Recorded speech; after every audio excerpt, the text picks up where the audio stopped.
separou são o primeiro módulo, que é esse módulo de hoje, ele é um pouco mais pesado, mais denso, tá? Que ele tem a parte de conceituação de risco, de desastre, de processos geodinâmicos e explicar um pouco para vocês o que é o plano de redução de risco, o plano municipal de redução de risco que vocês vão receber, né? Para que vocês consigam entender um pouco melhor o que é o instrumento para fazer o melhor uso possível dele, tá? Depois a gente vai ter o segundo módulo, que vai tratar da parte de movimento gravitacional de massa, né? Na verdade, desculpa, de movimentos de massa em geral, e aí a gente vai aprender, na verdade, a reconhecer esses movimentos de massa e mapear eles, entender como é que isso é mapeado no campo, como é que a gente chega à conclusão de que essa área, por exemplo, está em risco, por que a gente chega nessa conclusão. O terceiro módulo é para os processos hidrológicos, então para aqueles processos de inundação, né? Então a mesma coisa, a gente vai entender o que são esses processos, né? E como é que a gente classifica o risco deles, como é que a gente setoriza uma área, né? E o quarto módulo, que é um módulo que ainda é experimental para a gente, é a primeira vez que a gente está dando, que é o módulo de gestão de risco, gestão de desastre, que a gente quer discutir um pouco com vocês, na verdade, o que poderia ser o uso posterior do PNRR, como é que você pode usar um instrumento que vai chegar para vocês, além, por exemplo, das obras, além da indicação da setorização, como é que você pode usar esse instrumento, por exemplo, para fazer plano de contingência, né, para você conseguir atuar melhor no município, usar isso para os simulados, tá? Então a ideia é a gente trazer um pouquinho dessa bagagem e da experiência da gente nesse trabalho, tá? Então a gente vai ter, o curso é denominado Curso de Capacitação de Agentes Técnicos e Gestores Municipais em Avaliação e Setorização de Risco de Eventos Geodinâmicos em Áreas Urbanas. Então só para mostrar um pouquinho o que é a RGE, a empresa onde eu trabalho, tem mais de 20 anos de mercado.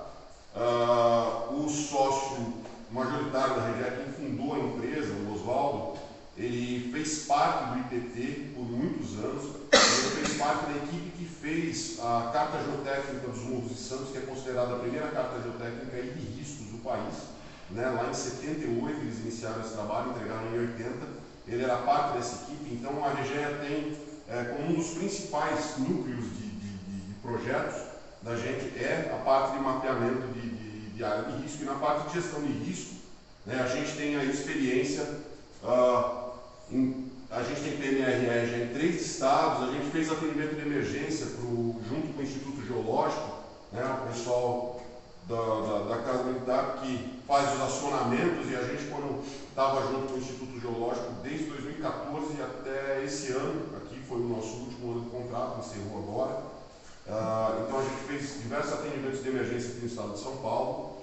Eu particularmente participei como parte da equipe voluntária da RGEA no desastre da região serrana em 2011, né? E a RGEA tem mapeamentos aqui na região metropolitana de São Paulo, em pelo menos 45 municípios, no Rio de Janeiro mais 39 e cerca de 166 no Brasil inteiro. Além de outros projetos, a gente acabou de concluir esse da Unicamp, uma carta geotécnica de aptidão à urbanização para a Unicamp. Então a gente tem muito projeto aqui no Brasil desenvolvido nessa área.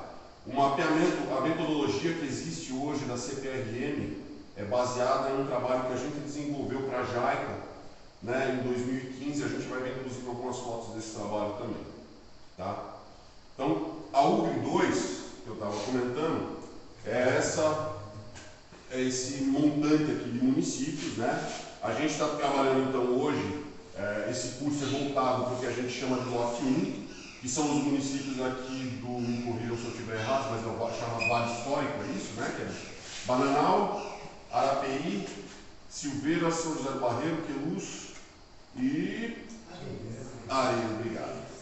E Areias, tá? Que são os municípios que estão aqui. Então, o lote 4, na verdade, que a gente dividiu em 2 partes do curso, né, e ainda vai ter a participação na última etapa do curso, se eu não estou enganado, que a gente já vai contar com a participação do São José dos Campos também. Tá? Então, vamos entrar um pouquinho no que é a conceituação de risco. Né? Então, nos conceitos que a gente usa para risco. O que é o desastre? A ONU definia, em 2009, que o desastre era essa interrupção de funcionamento de uma comunidade ou uma sociedade envolvendo o humano, material, econômico, ambiental, perdas e impactos que excedem a capacidade da comunidade ou sociedade afetada para lidar usando seus próprios recursos. Hoje eles têm uma definição que diz que é uma grave interrupção do funcionamento da comunidade ou sociedade em qualquer escala, devido a eventos perigosos que interagem com condições de exposição, vulnerabilidade e capacidade, levando a um ou mais dos seguintes: perdas e impactos humanos, materiais, econômicos e ambientais. O que a gente vai ver, inclusive, eu tenho alguns dados aqui, né, são dados recentes da Confederação Nacional dos Municípios, dos prejuízos, dos danos que a gente teve nos últimos anos, não só de perdas em vidas, né, mas também em perdas econômicas, o quanto o desastre gera para a gente. Então, quando o pessoal acha que a gente fala que fazer um projeto de mapeamento, ter a parte do conhecimento do risco, fazer sistema de monitoramento, quando o pessoal acha que é caro, a hora que começa a olhar o que custa para remediar o problema, vai ver que custa 3, 4, 5, 10 vezes mais. Tá? Então, a gente tem um decreto, na verdade, né, o 10.593, que dispõe aí sobre a organização e funcionamento do Sistema Nacional de Proteção e Defesa Civil, né, e lá ele define, no seu artigo 2º, tá, o que é desastre. Então, dentro do território brasileiro, a definição de desastre é resultado de evento adverso decorrente de ação natural ou antrópica, ou seja, advindo da ocupação, advindo do homem, tá, sobre cenário vulnerável que cause danos humanos, materiais ou ambientais e prejuízos econômicos e sociais. Tá? Então, de maneira geral, o que é um desastre? É a consequência de algo que aconteceu a alguém ou a algum local, gerando impactos negativos associados a danos e prejuízos. De maneira geral, quando a gente trabalha no PNRR, a metodologia que a gente usa, que é a metodologia que vem lá do Ministério das Cidades, elaborada pelo IPT para eles em 2007, tá? Essa metodologia prevê, na verdade, que o risco seja considerado sobre áreas ocupadas. Tá? Então, a gente não trabalha com a conceituação de risco, por exemplo, sobre via, sobre rodovias, sobre vias de acesso a comunidades, a estradas rurais. Por quê? A gente não tem como mensurar, né, a vulnerabilidade do local e o dano disso. Tá? Então, essa é uma coisa, na verdade, que a gente deixa para uma avaliação do município ou então para uma metodologia voltada especificamente para isso. Tá? A gente fez um trabalho recentemente para o DER, em que a gente fez um mapeamento para a rodovia, e aí existe uma metodologia específica para a rodovia, que é diferente dessa aplicada para a PNRR. Tá? Então, de maneira geral, né, vamos lá, o desastre, né, é a grave interrupção do funcionamento de uma comunidade ou sociedade em qualquer escala devido a eventos perigosos que interagem com condições de exposição, vulnerabilidade e capacidade, levando a um ou mais dos seguintes: perdas e impactos humanos, materiais, econômicos e ambientais. E o que é o evento? O evento geodinâmico, quando a gente fala evento geodinâmico, o evento geodinâmico, na verdade, é exatamente o processo. É aquilo que deflagra, né, ele é deflagrado, na verdade, e que gera o processo de desastre. Mas o evento, na verdade, é um fenômeno, algo que acontece com características, dimensões e localização geográfica registrada no tempo, sem causar dano econômico ou social, portanto, sem afetar ninguém. Então, como é que a gente diferencia uma coisa da outra? O desastre, então, ele é algo que ocorre e afeta alguém ou alguma coisa, certo? O evento é algo que ocorre cujos efeitos não afetam diretamente alguém ou alguma coisa. O que é essa diferença de fato? É isso aqui. Quando você tem um evento, um deslizamento aqui no meio do mato, certo? Isso aqui afeta alguém diretamente? Não. Então ele é apenas um evento. Né? Quando você tem o mesmo tipo de situação, ou uma outra situação, um outro evento geodinâmico que afeta moradias, que afeta vias, que afeta a vida das pessoas, que gera prejuízos, que gera danos, né? Você tem um desastre. Ok? A gente tem aqui no Brasil uma codificação brasileira de desastre que define, então, quais são os tipos de desastres, né, que a gente, não só que a gente tem no país, mas para a gente poder classificar corretamente esses eventos geodinâmicos, né? Então, essa classificação do COBRAD, na verdade, ela diz o seguinte, aqui está bem ruim de ver, na verdade ficou ruim de ver nesse slide, mas a gente vai trabalhar basicamente com os eventos geodinâmicos, os geológicos e hidrológicos mais significativos, né, que ocorrem no país, que são o quê? Né, nos geológicos, os movimentos de massa e os processos erosivos, tá? Então a gente não tem terremoto que gere prejuízos aqui para a gente, né? E emanação vulcânica, obviamente, não. E nos hidrológicos a gente vai tratar de inundação e enxurrada, né? Nós vamos ensinar vocês a reconhecer cada um desses processos. O que é o alagamento e por que a gente não trata disso? O alagamento é um problema de drenagem urbana, tá? E a gente não mapeia alagamento porque ele é muito peculiar, porque ele é muitas vezes uma falha do sistema de drenagem e às vezes uma simples limpeza de bueiro resolve. Então, se eu ficar apontando aquilo como área de risco, aquilo sair no mapeamento de vocês, pode ser que depois o Ministério Público fique criando caso com essa área, onde vocês já fizeram uma limpeza de bueiro e o problema já está solucionado. Tá? Então, até para evitar esse tipo de dor de cabeça também, a gente não vai para cima do mapeamento de alagamento, até porque tem cidades que tem também demais esse problema, né? E aí você vai ficar apontando milhares de áreas de risco no município que não é de fato a realidade dela, quando ela tem, na verdade, outros casos muito mais graves. Ok? Então vamos lá. Nos movimentos de massa, o que a gente tem? As quedas, tombamentos e rolamentos são aqueles movimentos relacionados a bloco rochoso. Tá? Então quando a gente fala aqui, por exemplo, de queda de bloco, né, ele é um movimento gravitacional vertical. Então você tem um paredão rochoso, o bloco que cai verticalmente, direto. Tá? Aquilo é uma queda de bloco. A lasca, de maneira geral, é quando você tem um desplacamento, um pedaço dessa rocha desce, escorregando ali ao longo da encosta, normalmente uma encosta bastante íngreme, né? E ele desce escorregando e vai levando tudo que tem pela frente. Os matacões são aqueles blocos rochosos que ficam normalmente isolados dentro de um maciço de solo, então são aqueles blocos no meio do solo que descem rolando pela encosta, né? Ou tem potencial para isso. Tá? E as lajes, são esses movimentos são similares aí às lascas, tá? Só que são movimentos já de menor espessura. Tá? O bloco rochoso, na verdade esses movimentos de bloco rochoso eu estou mostrando, mas eles já não são tão... aqui acho que na parte do Vale Histórico ainda tem alguns locais suscetíveis a isso, mas não é o maior problema aqui do local. Talvez um pouquinho mais em matacão, né? A questão dos matacões nas encostas, que tem algumas delas que a gente passa aqui e vê claramente os matacões parados ali nas encostas. Quando esse matacão começa a ter processo erosivo no entorno dele, quando a gente começa a observar que ele tem a possibilidade de movimentar, ele tem direito a ser mapeado, identificado e saber se ele está de fato oferecendo risco e se ele não tem que sofrer ou um processo de ancoragem ou de desmonte. Mas nós vamos chegar lá.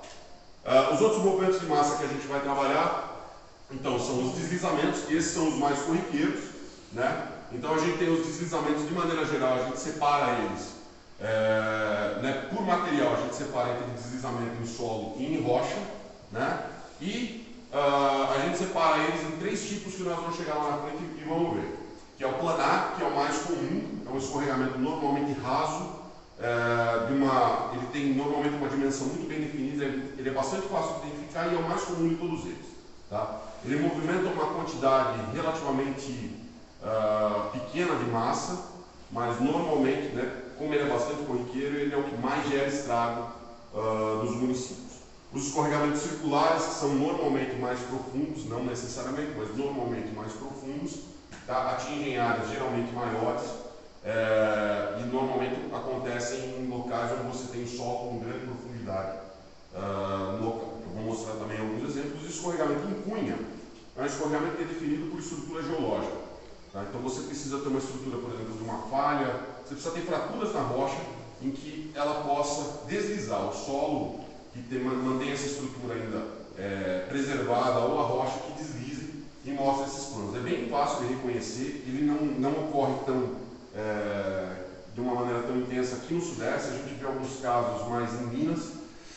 A gente tem inclusive um caso recente, aquele do casarão histórico que foi atingido por um deslizamento lá em Ouro Preto. Aquele escorregamento é em Cunha. Tá, o Guilherme mapeou exatamente aquele deslizamento em 2015 e agora esse ano ele acabou ocorrendo e deslizou. Né? As corridas de massa, que são os processos de maior poder de destruição, tá? Então as corridas de massa a gente tem elas de solo e lama ou de rocha e detritos. Normalmente, tá, as corridas de massa da gente, elas acabam tendo muita massa de solo e lama, mas elas têm muito detrito junto. né? O que é detrito nesse caso? Detrito é bloco rochoso, tronco de árvore, material que vem destruído de edificações, carros, corpos, tudo que a massa carrega no meio do caminho. Tá? Normalmente a corrida de massa, ela tem, a primeira onda de impacto dela tem muita energia, então ela carrega muito material ali, e quando ela carrega esse material, é onde ela tem o maior poder destrutivo dela, né? Normalmente é na parte mais onde você está, a encosta está deixando de ser íngreme e está começando a planar, ela ainda carrega muita energia, normalmente é onde está ocupado, é onde ela acaba aglomerando e juntando mais detrito ainda na corrida. Tá? E aí logo em seguida ela começa a perder energia. E tem a subsidência e colapso, que já é um processo um pouco mais difícil de acontecer para cá. A gente tem esse processo muito na região de Cajamar, por exemplo, né? Onde a gente tem os castes, são as regiões de caverna, né? Em calcário, por exemplo, isso é mais comum de acontecer. Terrenos que você tem solos colapsíveis, locais onde você tem problema eventualmente, por exemplo, de erosão interna no solo, por exemplo, pelo vazamento de uma tubulação. Né? Aí é aquele processo que ocorre por uma erosão interna, que vai de dentro para fora, e você colapsa e o solo desce, eventualmente com ocupação ou com uma via por cima. Tá? Os processos erosivos que a gente vai trabalhar, o processo tipo 1 de erosão é a erosão marinha, que a gente não aborda nesse trabalho, obviamente que a gente está aqui para cima da serra. Tá? Mas a gente tem então, a gente vai trabalhar com erosão de margem fluvial, que são os solapamentos, né? Então o solapamento na verdade é aquela erosão que ocorre na margem do canal, né? Normalmente com uma escavação que vai pegando toda a base desse talude marginal, vai tirando o material dali, vai carreando o material, e aí o talude vai cedendo, né? E esse material vai para dentro da calha do rio e vai assoreando inclusive o canal, né, do curso hídrico. E a erosão continental, que são os processos erosivos comuns, que a gente divide entre laminar, que é um processo difuso, aquele processo mais simples que a gente vê, que ocorre em qualquer superfície que está principalmente com o solo exposto, e você começa a ver que está sendo carreado o material. O processo de erosão é um processo de carreamento de material, tá? Seja por ação da chuva, seja por ação do vento. No nosso caso, de maneira geral, né, por um fluxo hídrico, ou seja, por ação da chuva não concentrada. Toda aquela chuva que bate naquele descampado, está levando toda aquela laminha embora, aquilo é um processo de erosão laminar. Tá? Normalmente ele não é grave, né, desde que você não deixe ele evoluir. Se ele evolui, ele começa a formar eventualmente sulcos, né? Esses sulcos começam a formar então os processos que a gente chama de erosões lineares, que aí entram então nas rabinas, que são os processos mais profundos, tá? Em que você tem já o carreamento do material ocorrendo ao longo de um canal inteiro escavado pela chuva, pela ação da chuva. Nesses locais, quando eles evoluem ainda mais, e essas erosões a gente já vê bastante aqui nos morros, quando a gente olha no entorno, eventualmente a gente vê alguns locais onde a gente já identifica de longe essas ravinas aqui. Tá? No entanto, quando essa ravina ela se aprofunda o suficiente para atingir o lençol freático, e aí é o caso mais grave, mais difícil de recuperar no processo erosivo, elas viram as chamadas bossorocas, ou bossorocas, né? Que é o mesmo tipo de processo, só que aí ele passa a ter a ação também do lençol freático exposto. Você tem o carreamento do material, né, tanto pela água na chuva, como pelo próprio fluxo do lençol freático exposto, que começa também a levar o material de baixo para cima. Então ele começa a erodir aquela parte de baixo, faz o carregamento do material, e o que acaba acontecendo é que você começa a ter o colapso ali dos taludes marginais também, num processo similar ao que é o solapamento, tá? Mas que é, na verdade, a evolução da própria bossoroca. E a gente vai ter aqui os processos hidrológicos, né, que são de inundação, enxurrada e alagamento. Então o alagamento está aqui só para conceituação, que, como eu falei, é um problema aí de capacidade de escoamento do sistema de drenagem urbana. Tá? E a inundação, o que é? A inundação, a gente até esqueceu de colocar essa figura, acho que talvez esteja no hidrológico, mas que a figura mostrando o seguinte: a inundação é quando o curso hídrico enche e extravasa o canal, né? Extravasa aquela área da base. Se ele ultrapassa essa área ali, isso é um processo de inundação. Enquanto você tem a cheia do rio e ela não ultrapassa o canal, tá? É uma enchente. E aí é um problema que, de maneira geral, não gera prejuízos para o município. Mas, desde que inclusive as obras estejam, né, as pontes e tudo mais, estejam bem dimensionadas para isso. Quando a gente tem a extravasão do canal e você tem essa água indo além do canal e atingindo normalmente a área da várzea que está ocupada, é um processo de inundação. Esse é o processo que a gente mapeia e delimita a área. Tá? E as enxurradas, que são o quê? Processos similares à corrida de massa, normalmente ocorrem em canais bem encaixados, tá? Em que elas têm também alto poder destrutivo. Tá? A diferença delas para a corrida de massa é que nelas escoa muita água, mas basicamente não escoa detrito. Então elas são muito similares ao que a gente chama aqui no Brasil de cabeça d'água. Quando você vê a cabeça d'água que está lá na cachoeira, aquilo é uma enxurrada. Tá? É um processo que você tem normalmente oriundo de uma chuva na cabeceira da drenagem, né? Você tem uma concentração muito grande de água que desce ao longo do canal. Né? Se você tem ocupação na margem do canal, ela costuma ter bastante poder destrutivo. Tá?